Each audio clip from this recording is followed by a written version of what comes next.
मागच्या 5 वर्षामध्ये चांगलं काम करून पुन्हा एकदा महायुतीचा उमेदवार म्हणून आपल्या समोर मला येण्याची संधी दिली, त्याबद्दल महायुतीला, भारतीय जनता पार्टीला आणि विशेषतः आपल्या सगळ्यांना मी धन्यवाद देतो.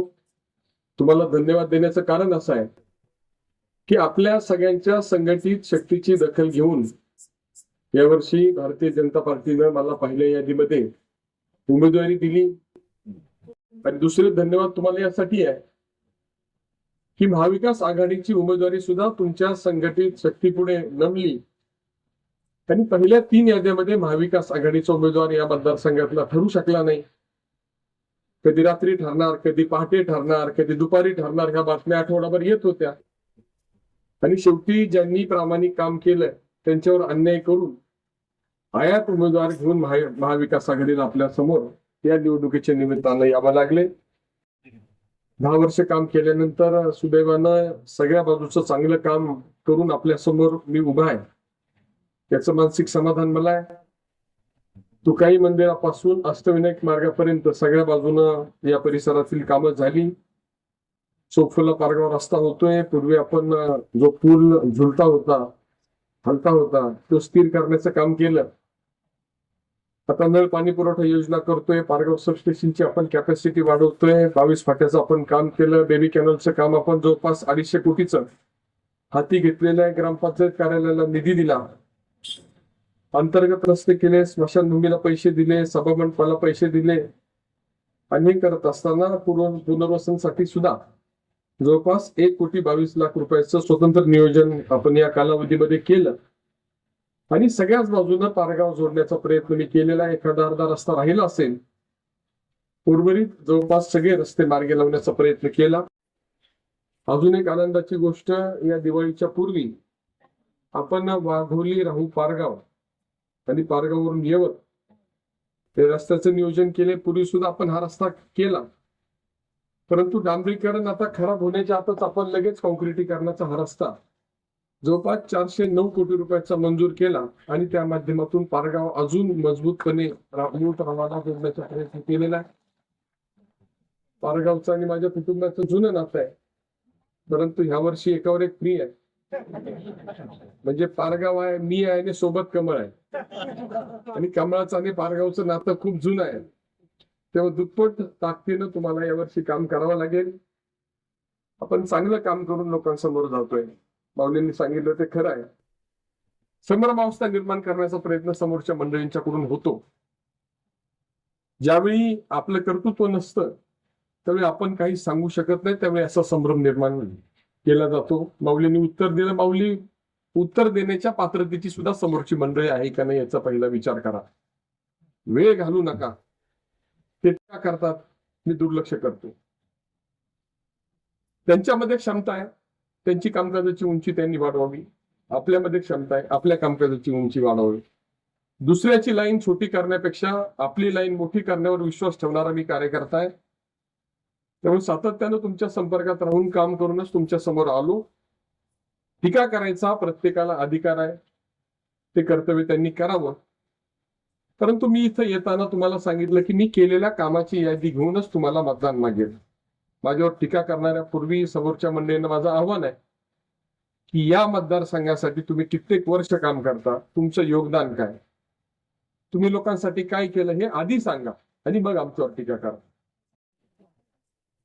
समोरची मंडळी कधीच कुणाशी प्रामाणिक राहिली नाही. माऊलींनी सांगितलं खरं आहे, मी बोललोय, परत बोलणार आहे. जो माणूस प्रामाणिक राहिला नाही त्याला मतदान करायचं का करायचं? जो माणूस राहिला नाही, जो प्रामाणिक राहिला नाही, या म्हणण्यात काय वावग आहे? तुम्ही आमच्या वडिलांना बाप म्हणताना तुम्हाला लाज नाही वाटत का? इथं तुम्ही कशी जीप चालवता मी त्याची व्हिडिओ तुम्हाला देईल. हे काय वागतात, हे काय बोलतात, म्हणजे निर्लज्जपणाचा कळस. म्हणजे ज्या संस्थेच्या बाबतीमध्ये बोलतात, मी तुम्हाला जबाबदारीने सांगतो प्रामाणिकपणे 24 वर्ष ती संस्था चालवण्यासाठी येईल ती वेळ येईल त्या वेळेला तोंड देऊन आपण ती संस्था सहकारी ठेवली. कारखाने खासगी केले, त्याला मदत केली. पाकस कारखाना बंद करावा म्हणून सगळ्या अडचणी आणल्या. तिथून थांबेना. म्हणून शेवटी एक कार्यक्रम आखला की हा कारखाना तसा बंद पडत नाही, युपीवरून घोराळवाले आणून आखला का नाही. मग ज्या लोकांनी या संस्थेची 364 दिवस पूर्ण काळजी घेतली की हा कारखाना बंद राहायला पाहिजे, त्यांना 365व्या दिवशी येऊन जनरल मिटिंग मध्ये विचारण्याचा अधिकार कोणी दिला? मी त्यावेळी सांगितलं, जनरल मिटिंगला आपले बरेचसे सहकारी होते, आपण व्यवस्थित वस्त्रहरण केलं. तुम्ही थोडा गोंधळ कमी केला असता तर पूर्ण वस्त्रहरण मला करता आलं असतं. आणि समोरची मंडळी, मला माहिती, मी नाव असं सांगेल की सभासद नसताना कोण कोण हजर होत, मी त्यांना बोललो नाही. कुणाचे किती आलाय याची यादी माझ्याकडे होती, त्याच्यावरही बोललो नाही. 364 दिवस संस्था अडचणीत येण्यासाठी प्रयत्न करता आणि तरी पण आडवे तेवढे प्रश्न विचारता, त्याची उत्तर आम्ही देतोय. आणि अशा सगळ्या संभ्रमावस्थेत असणाऱ्या मंडळींना त्यांचे सगळे संभ्रम दूर करण्याचं काम मी कारखान्याच्या सर्वसाधारण सभेमध्ये केलेलं आहे. अजूनही काही संभ्रम असतील तर माझी कधी दूर करण्याची तयारी आहे. मी प्रामाणिक राहिलोय, ती संस्था जपली. आज मी पूर्वी सांगायचो की बाकीच्या कारखान्यांनी फार आम्हाला अक्कल शिकू नका, कारण की आम्ही जात्यात आहोत तर तुम्ही पण सुपात आहोत, तुम्ही पण जात्यातच पडणार आहे. आज आजूबाजूला पाहिलं तर आपणच बाहेर निघलोय, बाकी सगळे जात्यात पडलेले आहेत. सगळ्यांची आर्थिक अडचण झालेली आहे, धोरणं चुकली, अर्थव्यवस्था अडचणीत आली, साखरेची अर्थव्यवस्था समस्या तोंड देत देत इथपर्यंत आली. आणि हे सगळं करताना आपण सगळ्यांना उत्तर देण्याचं प्रामाणिक काम केलं आणि ती संस्था सहकारी ठेवली. आणि पुढच्या काळामध्ये मी तुम्हाला खात्री देतो की जनरल मिटिंगच्या निमित्तानं काही संभ्रम तुमचे दूर झालेले आहेत, परंतु अजूनही तुम्हाला स्पष्टता नाहीये. परंतु आपण जे गणित बसवले ते राज्यातील एक सर्वोत्कृष्ट असेल याची सुद्धा मी खात्री देतो. मी विधानसभा सदस्य आहे, वयाने इतरांच्या पेक्षा तुलनेनं कमी आहे, परंतु माझ्यापेक्षा वरिष्ठ पदावर काम करणाऱ्या आणि माझ्यापेक्षा वयाने जास्त असणाऱ्या महाराष्ट्रातल्या कमीत कमी 25 लोकांनी, नेत्यांनी मला संपर्क करून सांगितले की तू जे गणित बसवले ते आमचं बसून दे, कारण की तुम्हाला जेवढं कळलंय त्याच्या 10 पट त्यांना जास्त कळलंय की नक्की मी काय केलंय आणि समस्येचा मार्ग काढताना सगळी व्यवस्था कशी मार्गी लावलेली आहे ते त्यांना तुमच्यापेक्षा जास्त कळलंय. 40, 30 वर्ष साखर कारखानदारीत असणाऱ्या मंडळींनी मला तो सल्ला विचारण्यामागचं कारण आपण ते गणित तेवढं चांगलं जुळवलंय आणि पुढच्या काळामध्ये आपली व्यवस्था अजून चांगली मजबूत राहणार आहे, सहकारी राहणार आहे. यावर्षी दर दिलाय, कामगारांचं नियमित देणं देतोय, बँकांची देणी परत दिलेली आहेत आणि हे सगळं करून यावर्षी 5,000 टनानं चालवलेला कारखाना पुढच्या वर्षी 10,000 टनानं चालेल. वेळ तुझाचं काळ होईल, वेळ पेमेंट येईल आणि कुणी तुम्हाला म्हणणार नाही की तू मतदान देणार का तरच तुझा ऊस नेईल. आपल्याकडे प्रमाण आहे, परंतु पूर्व भागामध्ये ते प्रमाण खूप जास्त होतं.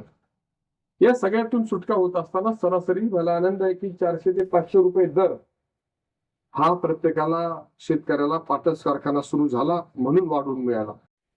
आम्ही तिथपर्यंत थांबलो नाही. मागचे 7-8 वर्ष आम्ही प्रयत्न करत होतो की साखरेची बिघडलेली गणित जुळवली पाहिजे. काँग्रेसने गणित बिघडवली कशी, तर ऊसाचा दर निश्चित होताना साखरेचा दर निश्चित करणं आवश्यक आहे. जगातला एकमेव धंदा होता की ज्याच्या कच्च्या मालाचा दर ठरला होता, परंतु पक्क्या मालाचा दर ठरला नव्हता. आणि आडात नसेल तर पोहऱ्यात कुठून येणार, साखरेला दर नसेल तर ऊसाला दर कुठून येणार, म्हणून कारखाने कर्जबाजारी झाले. त्याच्यातून मार्ग काढला पाहिजे म्हणून आम्ही सातत्याने दिल्लीला जात होतो. गडकरी साहेबांनी निर्णय घेतला, मोदी साहेबांनी निर्णय घेतला. साखरेचा किमान दर निश्चित केल्यामुळे साखरेची अर्थव्यवस्था पर्यायानं ऊस उत्पादक स्थिर झाला. मुळशी धरणाचं पाणी आणावं असा माझा आग्रह होता. मुळशी धरणाचं पाणी या खोऱ्यामध्ये येऊ शकतं हे सांगणारा मी पहिला मानव प्राणी होतो असा माझा दावा आहे. ते कुणाला खरं वाटत नव्हतं, सगळं मला वेड्यात काढत होते, परंतु मी तो प्रश्न मार्गी लावण्यासाठी सातत्यानं प्रयत्न केले. पहिलं सगळ्यात मोठं एक जर काय असेल तर मुळशी धरणाचं पाणी या भागामध्ये येऊ शकतं या संदर्भातलं राजकीय एकमत या जिल्ह्यामध्ये आणि राज्यामध्ये मी करू शकलो. दुसऱ्या टप्प्यामध्ये त्याच्यामध्ये समिती झाली, दोन्ही समितीमध्ये सदस्य म्हणून मी काम करतोय. त्याचं कामकाज पूर्ण झालेलं आहे. काही तांत्रिक बाबीची पूर्तता करून आणि काही कायदेशीर बाबी आहेत त्याच्यातून मार्ग काढून अंतिम टप्प्यापर्यंत आम्ही आलेलो आहोत. आणि मी खात्री देतो की मुळशी धरणाचं पाणी या भागामध्ये येईपर्यंत मी कोरोना येऊ, कुठलाही संकट येऊ, दैनंदिन त्याच्यावर काम करत राहणार आहे.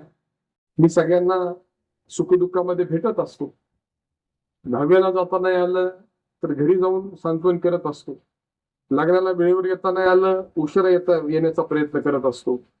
घरात माणसं कमी असल्यामुळे पळापळ असते, तरी सुद्धा मला जमलं नाही तर आई येते, बायको येते, आपल्या सगळ्या चांगल्या वाईट घटनांमध्ये सहभागी होण्याचा प्रयत्न करत असतो. 10वीला पोचत नसेल ते मला मान्य आहे, परंतु शेवटी 10वी करायचे त्या माणसाचे जीव वाचवायचे, याच्यामध्ये माणसांचा जीव वाचवणे आपलं प्राधान्यक्रम आहे. तर राजकारण करत असताना ज्यावेळी मुळशी धरणाच्या संदर्भातला निर्णय करायचा होता, त्याच वेळी लोकसभेची निवडणूक चालू होती. 2019ला मला लोकसभा निवडणूक लढवण्याचे आदेश आले. आदेश यासाठी आले की फारसं कुणी त्या ठिकाणी निवडणूक लढायला तयार नव्हतं. लढाई मोठी होती, प्रतिस्पर्धी मोठा असल्यामुळे कुणी लढायला तयार नव्हतं. आणि माझ्यासारख्या एका छोट्या कार्यकर्त्यावरती जबाबदारी आल्यानंतर मला खरं तर खूप काही अटी टाकता आल्या असत्या. प्रत्येकाला खुर्ची पाहिजे, पारगावमध्ये सगळ्यांना खुर्च्या पाहिजेत, तालुक्यातही सगळ्यांना खुर्च्या पाहिजेत. मला सुद्धा खुर्ची पाहिजे, परंतु माझा दृष्टिकोन वेगळा आहे. त्या खुर्चीवर बसल्यानंतर त्या खुर्चीला न्याय देता आला पाहिजे आणि त्या भूमिकेतून लोकांची सेवा केली पाहिजे. ही परंपरा माझ्या कुटुंबानं जपली आणि ती पुढे नेण्याचा प्रयत्न मी करतोय. आणि त्यावेळी मला अटी टाकता आल्या असत्या, परंतु मी त्यावेळी फक्त एकच अट टाकली, कारण की मला माहित होतं निवडणुका येतील जातील, लढाई अवघड आहे, पराभूत होण्याची शक्यता 99% आहे, निवडून येण्याची शक्यता 1% पण नाही. तरी पण निवडणूक लढायची होती, जी तुमच्यासाठी लढायची होती. आणि अट एकच टाकली की मी निवडणूक लढतो, परंतु माझ्या भागामध्ये मुळशी धरणाचं पाणी आणण्यासंदर्भामध्ये तुम्ही सकारात्मकतेने मला मदत करा, तरच मी निवडणूक लढतो. ते मान्य करून घेतलं आणि पुढचा प्रवास सुरू झाला. मी तुम्हाला खात्री देतो की आपल्याविषयी लोकांना खूप उशिरा समजतात, हा आपला प्रॉब्लेम आहे. मी लोकसभेच्या निवडणुकीच्या दरम्यान उमेदवार असणाऱ्या माझ्या बायकोला सांगितलं. तिने ज्यावेळी चौफुल्याच्या एका केडगावच्या सभेमध्ये पवार कुटुंबावर टीका केली, मी इंदापूरला होतो, मला वाटतं माऊली माझ्या बरोबर त्यावेळेस असतील, आणि मला निरोप आला की अशी अशी टीका या सभेमध्ये झाली. एक व्यवस्था वेगळी आहे की जिल्हा नीट चालावं म्हणून एक वेगळी व्यवस्था काम करते, आणि कुणी चुकू नये म्हणून एक व्यवस्था या जिल्ह्यामध्ये काम करत असते. त्यांनी मला सांगितलं की हे बरोबर नाही. मला ते मान्य होतं. मी लगेच बायकोला सांगितलं की आपण वयाने कमी आहोत, मानाने कमी आहोत, निवडणूक जरी असली तरी समोरच्या मंडळींनी खूप वर्ष राजकारण केलंय, त्यांचा सन्मान करणं हे आपलं काम आहे. आपल्या कुटुंबात तशी शिकवण दिलेली आहे, त्यामुळे टीका जरी नजर चुकीने झाली असेल तरी ती टीका आता होऊ नये याची काळजी घ्या. सगळ्या महिलांचा आदर ठेवून मी सांगतो आणि तुमचाही आदर ठेवून सांगतो की सगळ्यांच्याच बायका सगळ्यांच्या नवऱ्यांचं ऐकतील. अशी परिस्थिती नसताना सुद्धा माझं ऐकलं, पुढे टीका झाली नाही. 5 वर्ष गेली. सुप्रियाताईंनी 7-8 भाषणामध्ये सांगितलं की कुल कुटुंब सुसंस्कृत कुटुंब आहे. आणि त्यानंतर माझ्या बायकोने मला 5 वर्षानंतर सांगितलं की तुम्ही त्यावेळी मला पवारांच्यावर टीका करू नये हे सांगितलं, त्याचं कारण मला आता कळालंय. माझ्या बायकोला जर 5 वर्षांनी मी काय सांगतो ते कळत असेल तर तुम्हाला कदाचित त्याच्यापेक्षा सुद्धा जास्त वेळ लागेल. परंतु मी थांबणार नाही. काही गोष्टी तुम्हाला समजल्या नाही तरी ते करणं माझं काम आहे. 10वीला जाताना मतं मिळतात हे मला माहित आहे, परंतु शेवटी तुमच्या जीवनामध्ये आनंद देण्याची जबाबदारी माझी आहे. मुळशी धरणाचं पाणी आल्यानंतर पुढच्या 10 पिढ्या या तालुक्यामध्ये पिण्याच्या आणि शेतीच्या पाण्याला टंचाई येणार नाही, अर्थकारणाला बळकटी मिळेल यासाठी मी प्रयत्न करतोय. बेबी कॅनॉलमुळे यावर्षीचा दुष्काळ त्याचा समर्थपणे आपण सामना करू शकलो हे तुम्ही सगळ्यांनी पाहिलेलं आहे. एका बाजूनं दुष्काळाचे पैसे मिळाले, दुसऱ्या बाजूनं 100% ऊस जागला. आपले प्रयत्न होते, त्याला नशिबाने साथ दिली. परमेश्वर आपल्या पाठीशी नेहमीच उभा राहतो, त्याप्रमाणे उभा राहिला. पुढे टंचाई पूर्व भागामध्ये निर्माण होण्याची शक्यता होती. 10 मेला पाऊस झाला आणि राहिलेलं पाणी आपण खाली सोडून आपल्या बांधवांना पण मदत केली. बेबी कॅनॉल जर नसता तर बेबी कॅनॉलला आपण जवळपास 4.25 TMC पाणी वापरलं, तर ते पाणी आपल्याला मुख्य कालव्यातून वापरावं लागलं असतं. आणि 4.25 TMC पाणी म्हणजे 40-45 दिवसाचं पाणी मुख्य कालव्याला कमी पडलं असतं. पूर्वेपासून पश्चिमेपर्यंत सगळी शेती जळाली असती. आणि सगळी शेती जळाल्यानंतर तुम्ही 10वीला गेला असता, मैत्रीला गेला असता, लग्नाला गेला असता, मला तुमच्यावर यावं लागलं असतं. परंतु ते तर सगळं आपण करू. माणसाचं सुखदुःखामध्ये एकमेकांबरोबर राहण्याची परंपरा आपण खूप वर्ष जपलेली आहे, पुढेही जपू. परंतु ते करताना आपल्या कर्तव्याचा विसर पडणार नाही याची रात्रंदिवस मी काळजी घेतलेली आहे. मागच्या 25 वर्षामध्ये कधी सुट्टी घेतली नाही. मागच्या 10 वर्षामध्ये आलेल्या प्रत्येक माणसाला मदत केलेली आहे. तो आपल्या पक्षाचा असो, विरोधी पक्षाचा असो, तो तालुक्यातला असो, बाहेरचा असो. मला जर मागच्या 24 वर्षाच्या राजकारणात जर विचारलं की तुमच्या आयुष्यातील सगळ्यात कठीण प्रसंग कोणता होता, तर मी सांगेल की तो कोरोना कालावधी होता. आणि कोरोना कालावधीमध्ये दुसरी लाट ही माझ्या आयुष्यातील सगळ्यात कठीण प्रसंग होता. आपण मनावर घेतलं, अंगावर घेतलं तर सगळं ओझं आपल्यावरच असतं. समोरचे लोक 50% मतं घेतात, कोरोनामध्ये सगळे घरी झोपतात. मी मात्र पहिल्या दिवसापासून लोकांना भेटत होतो. मला खरं सांगा की पहिल्या फेरीमध्ये ज्यावेळेस कोरोना आला, किती लोक आपल्या मित्राला भेटायचं सुद्धा धाडस करत होते जो पुण्याला जाऊन आलाय. आपण आपल्या भावाला भेटत नव्हतो, आपण आपल्या जवळच्या लोकांना घाबरत होतो. आम्ही मात्र पहिल्या दिवशीपासून प्रत्येकाला भेटत राहिलो, मदत करत राहिलो, मानसिक आधार दिला, या तालुक्याचे नियोजन चांगलं केलं, इंजेक्शन उपलब्ध केले, ऑक्सिजन उपलब्ध केला. आणि सगळं करताना या संकटाची तीव्रता या तालुक्यामध्ये कमी राहील असा प्रयत्न करत असताना बाहेरच्या तालुक्यातल्या रुग्णांना सुद्धा आपण मदत केली.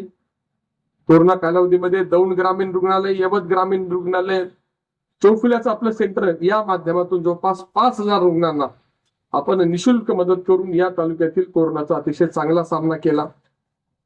त्यावेळी ही सगळी मंडळी पुढे होती. हा सवाल निश्चितपणे विचारण्याचा तुम्हाला आणि मला अधिकार आहे. सरकार 2.5 वर्ष त्यांचं होतं, जिल्हा परिषद त्यांच्याकडे होती, पंचायत समिती त्यांच्याकडे होती, खासदार त्यांचा होता, सगळ्या संस्था यांच्याकडे होत्या. मग ही मंडळी नक्की या संस्थांच्या माध्यमातून लोकांसाठी काय करत होते हा जाब विचारला तर यांनी त्या 2.5 वर्षामध्ये काहीच केलं नाही, एवढंच उत्तर त्यांच्याकडून मिळेल. विजेचं बिल माफ झालं, 0 लाईट बिल आलं, तरी सुद्धा मी समाधानी नाही. 7.5 HP पर्यंत बिल माफ झालेलं आहे. शासन स्तरावर कुणी काय म्हणू, माझं समाधान नाही. मी कायद्याचा विद्यार्थी आहे, कायद्याचा विद्यार्थी म्हणून मी मागणी करणार आहे. ती ऑलरेडी केलेली आहे. 7.5 HP पर्यंत माफ करून चालणार नाही, सरसकट माफी झाली पाहिजे, ही माझी मागणी आहे. तर ती लावून धरण्यासाठी मी तुमच्यासाठी कटिबद्ध आहे. कोण जर टीका करत असेल की भारतीय जनता पार्टी शेतकऱ्याकडे लक्ष देत नाही, त्याच्यावर त्याला मी उत्तर माझ्या कामाच्या माध्यमातून देईन. दिल्लीला काय चाललंय, मुंबईला काय चाललंय हे मला माहित नाही. माझ्या मतदारसंघामध्ये भारतीय जनता पार्टी आणि महायुती सरकार हे शेतकऱ्याकडे लक्ष देते आणि त्याचा पुरावा म्हणजे मी केलेला कार्यभाग आहे. आणि पुढच्या काळामध्ये ती परंपरा आम्ही चालू ठेवू. या तालुक्यामध्ये मगाशी मी सांगितलं की कुणी आलं तरी मी वर न पाहता, त्याची जात पाहत नाही, आडनाव पाहत नाही, गट पाहत नाही, त्याचा पक्ष पाहत नाही, माझ्या परीने सगळ्यांना मदत करण्याचा मी प्रयत्न करतो. मी जर ते करत असेल तर माझ्याकडे पाहताना, माझ्याकडे मतदान करताना, माझ्याकडे पाहून, मी जर कोणाची जात पाहत नसेल तर मला मतदान करताना माझा पक्ष हा कुणी पाहू नये. सगळ्यांनी माझ्याकडे पाहून मतदान करावं अशा प्रकारचं नम्र आव्हान माझ्या राहणार आहे. इतर बाबतीमध्ये आपण सगळ्यांनी चांगला प्रतिसाद दिला, अर्ज आपण भरला. बऱ्याच लोकांना 90च्या निवडणुकीची आठवण झाली. चित्र बदलते याची मला जाणीव आहे. मी जवळून पाहतोय. 5 वर्ष रात्रंदिवस आपण काम करतोय. 5 वर्ष लोक झोपा काढतायत, कोण दुपारी झोपतोय. आणि आज मात्र निवडणुकीच्या निमित्तानं संभ्रमावस्थेत ही सगळी मंडळी आलेली आहेत.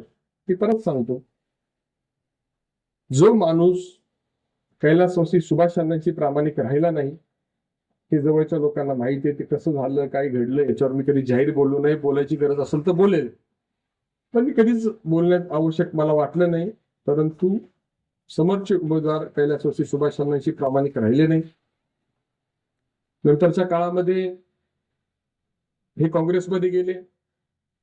खरं तर त्या फार बातम्या बाहेर आल्या नाही किंवा मी त्याच्यावर कधी बोललो नाही. गद्दारी कशी करावी याचे अतिशय उत्तम उदाहरण म्हणजे जिल्हा बँकेची निवडणूक. मला पक्षाने सांगितलं, आम्ही निवडणूक लढवली, तयारी केली, माघारीचा दिवस आला. आपले समोरचे उमेदवार जे आहेत ते त्यावेळेस काँग्रेसचे पॅनल प्रमुख होते. काँग्रेसच्या नेते मंडळींनी पॅनल केला आणि पॅनल कोणाच्या हातात दिला जातो? जो अतिशय विश्वासू माणूस आहे त्याच्या हातात दिला जातो. बरोबर आहे ना? का गावातल्या पोरासोरांच्या हातात दिला जातो? जिल्हाधिकाऱ्याकडे काँग्रेसचा पॅनल घेऊन आलेला माणूस हा थेट राष्ट्रवादी काँग्रेसमध्ये प्रवेश करतो आणि 3 वाजेपर्यंत काँग्रेसच्या मंडळींना माहितही नव्हतं की ज्याच्या हातात पॅनल दिला तो राष्ट्रवादी काँग्रेसमध्ये गेलेला आहे. त्यामुळे विश्वासार्हता नावाचा प्रकार नाही. त्याच्या पुढचा टप्पा ह्यावेळी लोकसभेला घडला. परंतु वस्तुस्थिती ही आहे की समोरच्या मंडळींना जपण्याचं, त्यांना पदावर ठेवण्याचं, वेगवेगळ्या ठिकाणी संधी देण्याचं काम माननीय अजित पवारांनी केलं.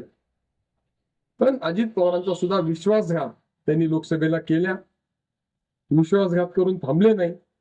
एका चॅनलवर सांगितलं, हे खरं आहे, माझी सगळीच लोक तिकडे होती, मी एकटाच इकडे होतो. मग तुम्ही इकडे काय करत होता? कशासाठी थांबला होता? अरे मला आपल्याला ज्या माणसाने मी मागच्या 25 वर्षामध्ये मी बेटात सांगितलं की कुणीही तालुक्यातला असा व्यक्ती नाही की ज्यांनी कधीच मदत केलेली नाही. तर मी त्याची जाणीव ठेवून समोर माणूस किती अंगावर आला तरी हळूहळू त्याला थंड करून त्याला थंड करण्याचं काम करताना मागे एक भूमिका असते की हा माणूस कधी ना कधी आपल्याला उपयोगी आलेला आहे. आपल्या तर ज्यांनी राजकारण चालवलं त्या माणसाशी तुम्ही विश्वासघात करता, परत कॅमेऱ्यावर सांगता. आता पुढचा टप्पा आला. माननीय अजित पवार साहेबांच्या आयुष्यातील एक मोठा संघर्ष चालू असताना त्यांना सोडण्याचा निर्णय यांनी घेतला. आता एक भविष्यवाणी करतो की ज्यांच्यावर गेलेत त्यांच्यावर पण हे कधीच प्रामाणिक राहणार नाही. आपण आहे ना आपल्या घरी नोकर ठेवताना सुद्धा त्याची विश्वासार्हता तपासतो की नाही? आपल्याला विधानसभेचं उमेदवार द्यायचंय, आपण पहिल्यांदा विश्वासार्हता तपासून पाहण्याची आवश्यकता आहे. आणि जो माणूस इथपर्यंत इतक्या लोकांशी बेईमान राहिला तो जनतेशी काय इमानदारी करणार हे ठरवणारी ही निवडणूक आहे आणि त्या संदर्भातला निकाल तुम्ही 20 तारखेला घेणं मला अपेक्षित आहे.